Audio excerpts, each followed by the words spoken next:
তারা বিভিন্ন এই সম্প্রদায় বক্তাদের দিয়ে মানুষকে ইউটিউব দেখিয়ে ভুল প্রতারণা দিয়ে মানুষ নিজের দলের অন্তর্ভুক্ত করতে চায়। আমি আপনাদের হুঁশিয়ারি বার্তা দিয়ে কিছু প্রশ্ন আপনাদের মাঝে ছুড়ে দিতে চাই। যে সমস্ত মৌলবীদের বলে বিশাল মৌলবী, বড় মৌলবী, ভাইরাল, আজিজানে মুহতারাম, আমি বিস্তারিত আলোচনা করতে যাচ্ছি না। উমারে ফারুকের আজমের আপনারা ইসলাম গ্রহণের ঘটনা শুনেছেন। তিনার বোন ফাতেমা যখন কোরআন তেলাওয়াত করছিলেন, তখন সেই সময় ইসলামের দ্বিতীয় খলিফা উমর ইবনে খাত্তাব নিজের বোন ফাতেমাকে বলছিল, তুমি কি তেলাওয়াত করছো সেটা একটু দেখি। কিন্তু উমরের বোন ফাতেমা বলেছিল, অপবিত্র হাতে আল্লাহর গ্রন্থ দেওয়া যায় না, আল্লাহর গ্রন্থ পবিত্র, সুতরাং অপবিত্র ব্যক্তির হাতে কোরআন দেওয়া যায় না। সুতরাং বিনা ওযুতে একজন অপবিত্র অবস্থায় কোরআন কখনো স্পর্শ করতে পারে না।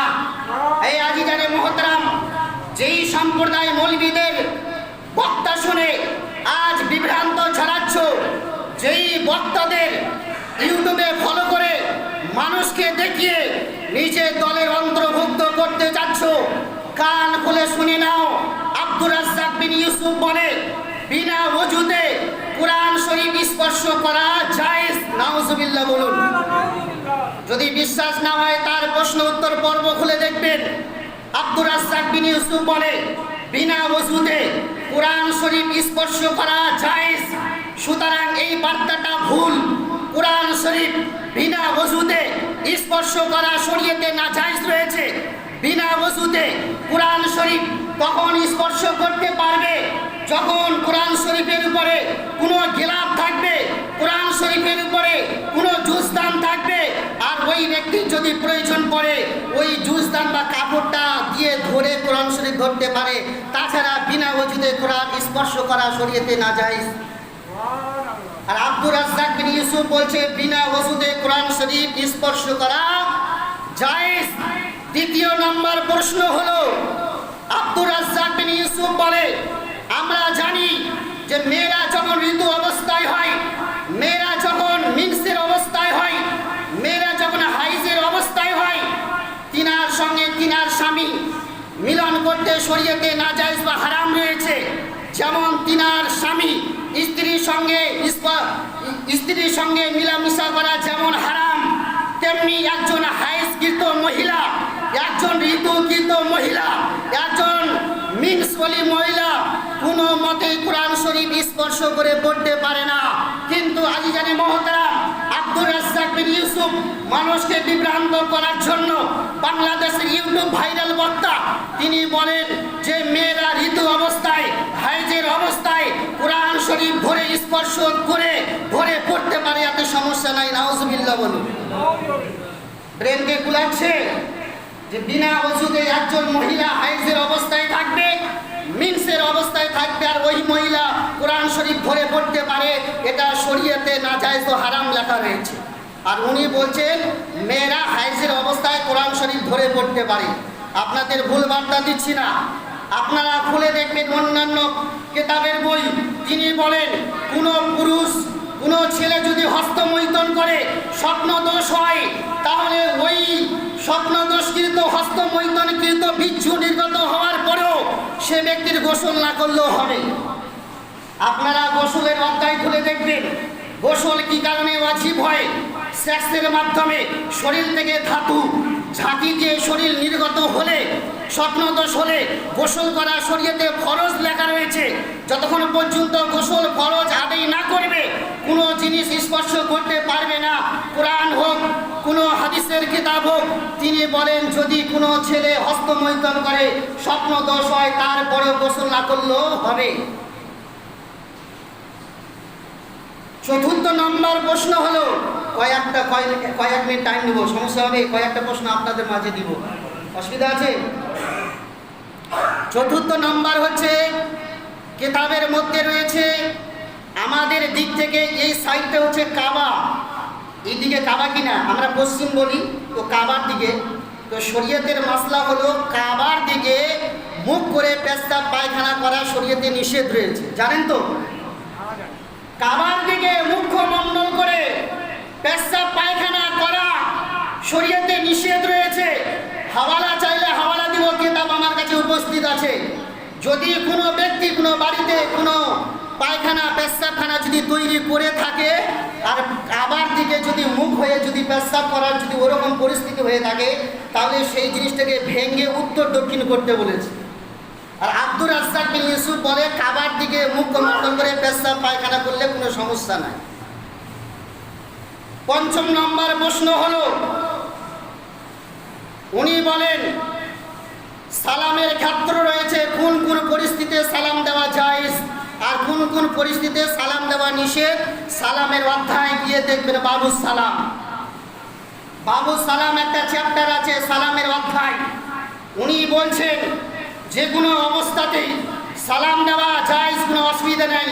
পেশাব পায়খানা যেখানে থাকুক, যে অবস্থাতে থাকুক, সালাম দেওয়া জায়েজ বলেছে। ৬ম নম্বর প্রশ্ন হলো 7 ভাগে কুরবানি দেওয়া, এটা হাদিসের বিপরীত কথা বলেছেন। হাদিসে উদ্ধৃতি রয়েছে নবী মুস্তাফা সাহাবীদেরকে নিয়ে 7 ভাগে কুরবানি দিয়েছে। যারা আজ বলে 7 ভাগে কুরবানি দেওয়া জায়েজ নয়, তারা আব্দুর রাজ্জাক বিন ইউসুফের হাদিসকে, তার কথাকে ফলো করে, কিন্তু হাদিসের রেফারেন্সে দেয় না। শুধু বলে যে 7 ভাগে কুরবানি করা যাবে না, এটা আব্দুর রাজ্জাক বিন ইউসুফের কথা। ৭ম নম্বরে হলো মালিকে নেসাবের জন্য কুরবানি দেওয়া ওয়াজিব। আব্দুর রাজ্জাক বিন ইউসুফ বলে যদিও মালিকে নেসাব হয় তার জন্য কুরবানি দেওয়া মুস্তাহাব, দিলে সব পাবে, না দিলে কোনো ক্ষতি নেই। কিন্তু শরীয়তের মাসলা হলো মালিকে নেসাবের জন্য কুরবানি দেওয়া ওয়াজিব। যদি কেউ মালিকে নেসাব হওয়ার পরেও কুরবানি না দেয় তাহলে গুনাহগার হবে। আব্দুর রাজ্জাক বিন ইউসুফ বলছে না দিলে কোনো সমস্যা নেই। ৮ম নম্বর প্রশ্ন হলো আব্দুর রাজ্জাক বিন ইউসুফ বলে মায়ের স্তন যতদিন আছে বাচ্চা দুগ্ধ পান করবে, এতে কোনো সমস্যা নেই। এটা কোরআনের বিপরীত। কোরআন শরীফের মধ্যে আয়াতের উদ্ধৃতি রয়েছে যে একটা বাচ্চা 2 থেকে 2.5 বছর, বিভিন্ন আয়াত দ্বারাই 2 থেকে 2.5 বছর একটা বাচ্চা দুধ পান করতে পারে।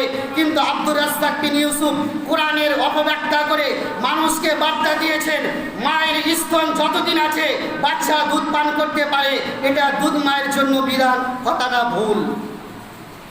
৯ম নম্বর প্রশ্ন আব্দুর রাজ্জাক বিন ইউসুফ বলে স্ত্রীর দুধ সেক্সের মাধ্যমে চুষতে গিয়ে স্ত্রীর দুধ যদি মুখে চলে যায় তাহলে কোনো ক্ষতি নেই। শরীয়তের সংবিধান হলো স্ত্রীর স্তন চুষতে গিয়ে যদি দুধ কোনো যদি স্বামীর মুখে চলে যায়, দুধটাকে সঙ্গে সঙ্গে ফেলে দিয়ে তওবা করা লাজিম রয়েছে, তওবা করা অনিবার্য। উনি বলেন মুখের মধ্যে দুধ চলে গেল কোনো ক্ষতি নেই।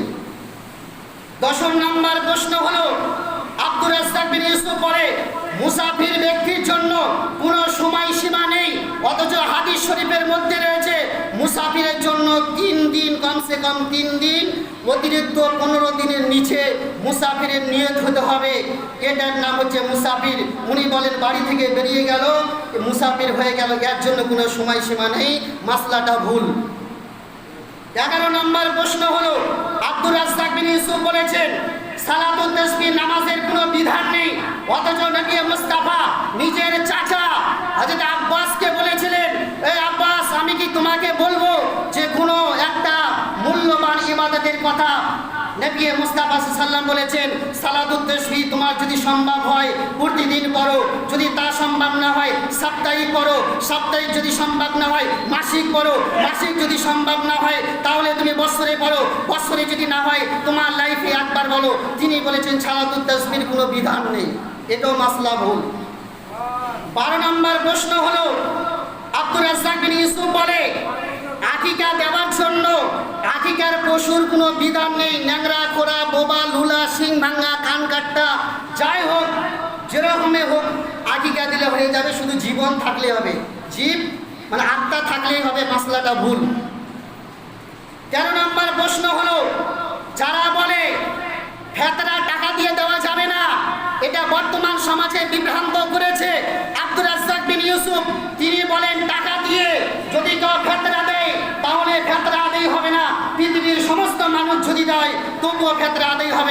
কথাটা আব্দুর রাজ্জাক বিন ইউসুফের মাসলাটা ভুল। 14 নম্বর প্রশ্ন হলো, আল্লাহর পাশে মুহাম্মদ লেখা যাবে না। মসজিদের এক পাশে আল্লাহু, অপর পাশে মুহাম্মদ যদি লেখা থাকে, এই জিনিসটা না যায়, হারাম, খুলে ফেলতে হবে টাইলস। এই কথাটা আব্দুর রাজ্জাক বিন ইউসুফের গোটাগুটি ভিত্তিহীন মিথ্যা কথা, যে লেখা বলা যাবে না। উনি বলেন, আমি 23 বছর ধরে এই হাতে ফতোয়া লিখি, আজ পর্যন্ত আমার ফতোয়াকে কেউ ভুল প্রমাণ করতে পারে না। আজিজানে মুহতারাম, তিনি বলেন লা ইলাহা ইল্লাল্লাহ বলতে হবে, মুহাম্মদ রাসূলুল্লাহ বলা যাবে না। সুতরাং আমি বলি, ওই সম্প্রদায় মৌলবী মানুষকে ভুল প্রার্থনা দেয়, তারা টাকার স্বার্থে, টাকার লোভে মানুষকে বিভ্রান্ত করে। যখন আদম সাফিউল্লাহকে আল্লাহ তৈরি করে রূহ আত্মা দান দিয়েছিলেন, আদম সাফিউল্লাহ নবীর ওসিলা দিয়ে যখন দোয়া চেয়েছিলেন, আল্লাহ বলেছিলেন, আদম, আমি তো এখনো মুহাম্মদকে সৃষ্টি করিনি, তুমি মুহাম্মদকে চিনলে কি করে? তো আল্লাহ যখন এই প্রশ্ন আদম সাফিউল্লাহকে করেন, আদম সাফিউল্লাহ বলেন, আল্লাহ, যখন আপনি আমাকে তৈরি করার পরে আমার ভিতরে আত্মা বা রূহ দিয়েছিলেন, দেওয়ার পরে আমি চক্ষু মোবারক খুললাম, তো আপনার আরশের পায়াগুলোর মধ্যে লা ইলাহা ইল্লাল্লাহ মুহাম্মাদুর রাসূলুল্লাহ লেখা ছিল, আপনার নামের সঙ্গে মুহাম্মদ লেখা ছিল। আমি ভাবলাম আপনি আল্লাহ এক ও অদ্বিতীয়, আপনার নামের পাশে একজন নামকে আপনি উল্লেখ করেছেন, নিশ্চয়ই আপনার কোনো প্রিয়জন হবে। জোরে বলুন সুবহানাল্লাহ।